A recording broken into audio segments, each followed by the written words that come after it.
Bonjour à tous. Alors comme promis, une petite vidéo d'explication pour préparer au mieux votre devoir numéro 2 en technologie. Alors, je vous rappelle que ce devoir va porter sur des notions qui sont pas si simples que ça. La notion de besoin, de fonction d'usage, de fonction technique et de solution technique. Ça fait beaucoup de choses à la fois. Mais bon, après, quand on l'aborde et quand on essaie de se poser les bonnes questions, il y a aussi beaucoup de choses qui sont évidentes. Donc je vous ai, pour ce devoir, je vous ai distribué une fiche de connaissances, et cette fiche de connaissances, c'est celle que vous voyez à l'écran, en recto verso. Voilà. Donc cette fiche de connaissances, qu'est-ce qu'il faut retenir? Eh bien, la notion de besoin. D'accord? Donc la notion de besoin, et surtout de comprendre que l'homme, il construit des objets techniques pour répondre à un certain nombre de besoins. D'accord? Donc ces objets techniques sont produits à partir d'objets naturels, ça je vous l'avais expliqué, mais dans le devoir, moi je vous poserai des questions très très simples, où je vous mettrai des images, et je vous demanderai à quel besoin répond un tel ou tel objet technique. Voilà, ça n'ira pas plus loin. Donc ça sera une première question qui sera relativement facile. Alors, quand on a exprimé le besoin, pour répondre à nos besoins, nous créons des objets techniques ou des services qui ont une fonction d'usage. Alors la fonction d'usage d'un objet, on la retrouve comment? On la retrouve en se posant la question à quoi sert l'objet technique. Donc quand on a un objet technique, et vous en aurez, je vous mettrai une série d'objets techniques, je vous demanderai d'identifier la fonction d'usage de chacun de ces objets, il faudra vous poser la question à quoi ça sert, tout simplement. Et la réponse est souvent l'objet sert à, et on met un verbe à l'infinitif et un complément. Voilà. Donc là, le TGV, ça sert à se déplacer d'une ville à une autre. Voilà. Donc pas de difficulté majeure pour ça. Ce qu'il faut bien comprendre, c'est que quand on exprime cette fonction, ça s'appelle la fonction d'usage d'un objet. Ensuite, pour des objets complexe parfois, donc là on va prendre un vélo, l'exemple du vélo, eh bien pour assurer la fonction d'usage, d'un objet, le concepteur, c'est-à-dire le créateur de l'objet, eh bien lui il va transformer ce besoin en fonction technique et en solution technique. Ça veut dire quoi? Ça veut dire que là, moi, d'un point de vue utilisateur, quand j'achète un vélo pour sa fonction d'usage, c'est-à-dire pour me déplacer en utilisant mon énergie musculaire d'un point A à un point B. Voilà. Donc j'achète un vélo pour ça. Le fonctionnement même du vélo, je m'en préoccupe guère si je veux. D'accord? C'est pas comment fonctionnent les freins à disque par exemple. J'ai pas besoin de savoir comment fonctionnent les freins à disque pour utiliser mon vélo. Mon vélo, je sais l'utiliser, je sais faire du vélo et c'est tout. Par contre, lui, le concepteur, il va transformer donc ce besoin, cette fonction d'usage, en fonction technique, c'est-à-dire en sous-ensembles qui vont permettre d'assurer la fonction d'usage du produit. Donc, pour qu'un vélo assure sa fonction d'usage, eh bien, le vélo, il va falloir assurer la transmission de cette énergie musculaire à la roue arrière. Donc ça, il va falloir propulser le vélo. Il va falloir ensuite diriger le vélo. Il va falloir ensuite ralentir, voire stopper le vélo. Il va falloir assurer l'assise et le confort de l'utilisateur, etc., etc. Tout ce que je viens de vous citer, ce sont des sous-ensembles qu'on appelle des fonctions techniques. Et ces fonctions techniques, donc c'est écrit là, chaque sous-ensemble joue un rôle, il a une fonction particulière qu'on appelle une fonction technique. Et c'est l'association de toutes ces fonctions techniques qui permettent de réaliser la fonction d'usage de l'objet. Voilà. Donc un objet, il a une fonction d'usage, il sert à quelque chose. D'un point de vue concepteur, le concepteur il va rechercher l'ensemble des fonctions techniques de l'objet et va trouver des éléments,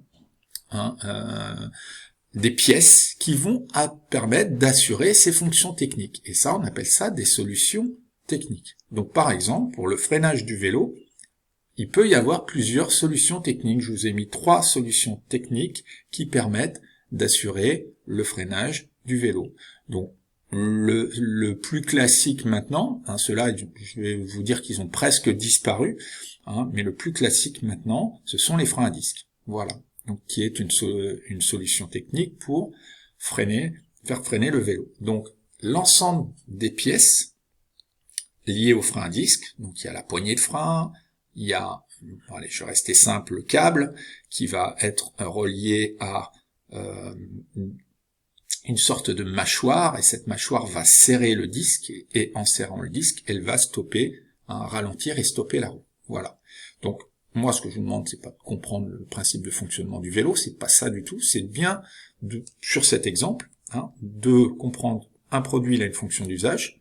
Pour assurer la fonction d'usage d'un produit, on met en place un certain nombre de fonctions techniques, et pour chaque fonction technique, on recherche une ou plusieurs solutions techniques. Donc c'est ce qui est écrit ici. Hein. Les éléments de l'objet appartiennent souvent à des sous-ensembles. Donc là on a vu la direction, le freinage, le guidage. Chaque sous-ensemble joue un rôle. Voilà, il a une fonction particulière qu'on appelle la fonction technique.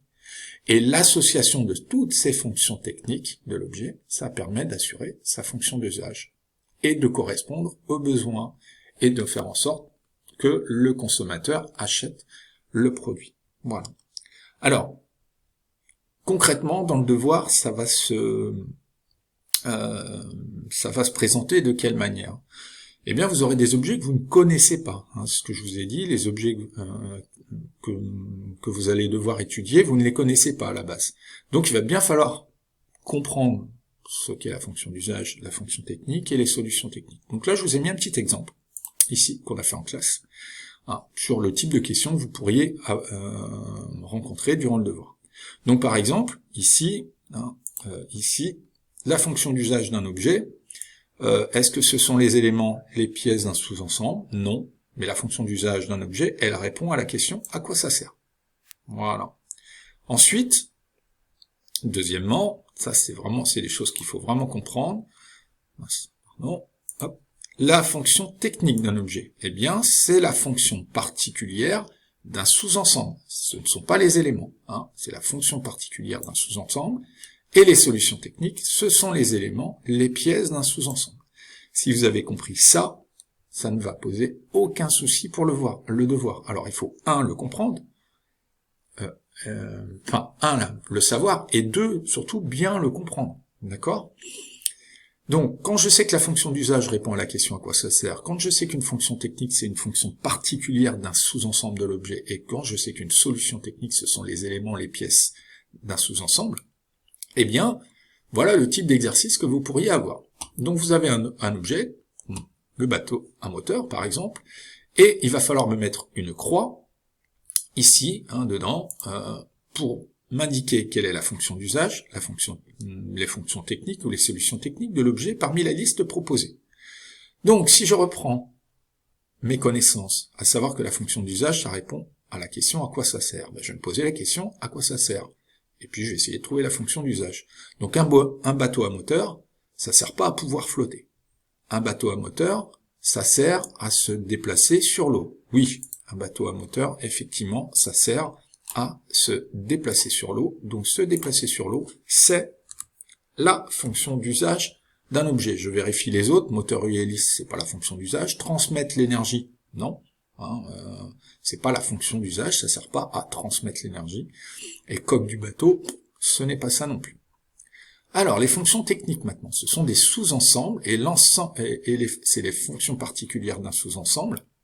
Alors, et les solutions techniques, ce sont les éléments, les pièces d'un sous-ensemble. Voilà. Donc, est-ce que pouvoir flotter, c'est une fonction technique ou une solution technique? Pouvoir flotter, il n'y a pas de pièces là-dedans, il n'y a pas d'éléments, donc ça ne peut être qu'une fonction technique. Et effectivement, pouvoir flotter, pour assurer la fonction d'usage d'un bateau à moteur, il faut déjà que ce bateau puisse flotter. Donc, c'est une fonction technique. Il va falloir à un moment aussi transmettre l'énergie du moteur à l'hélice. Donc, c'est aussi une fonction technique. Voilà. Alors, il y a une petite chose que j'ai pas dit jusque-là, mais une fonction technique, vous avez toujours un verbe, un infinitif pour l'exprimer. D'accord? Donc ça, c'est deux sous-ensembles. Pouvoir flotter, transmettre l'énergie, ce sont deux sous-ensembles. Alors, moteur plus hélice, bah ça, ce sont des pièces. D'accord? Donc, moteur plus hélice, eh bien, ce sont des solutions techniques. La coque du bateau, c'est ce qui va permettre de pouvoir flotter. Ce sont des solutions techniques. Voilà. Donc, voilà le type de tableau que vous aurez à remplir. Alors, il sera peut-être plus simple, hein. C'est-à-dire, je peux très bien vous mettre que fonction d'usage et fonction technique, et puis dans un autre exercice, uniquement fonction technique et solution technique, voilà. Hein, il y aura, vous verrez que vous aurez plusieurs objets techniques à étudier. Mais voilà un petit peu ce qui vous sera demandé dans ce devoir. Bon, j'espère avoir été clair, c'est pas quelque chose qui est facile à expliquer à distance, hein, comme ça, mais je pense que cette petite vidéo devrait quand même vous aider à préparer au mieux votre devoir. Alors, si vous avez des questions, ben, vous pouvez passer me voir dans ma salle, il n'y a pas de souci. Sinon, eh bien, je vous souhaite bon courage et je vous dis à bientôt.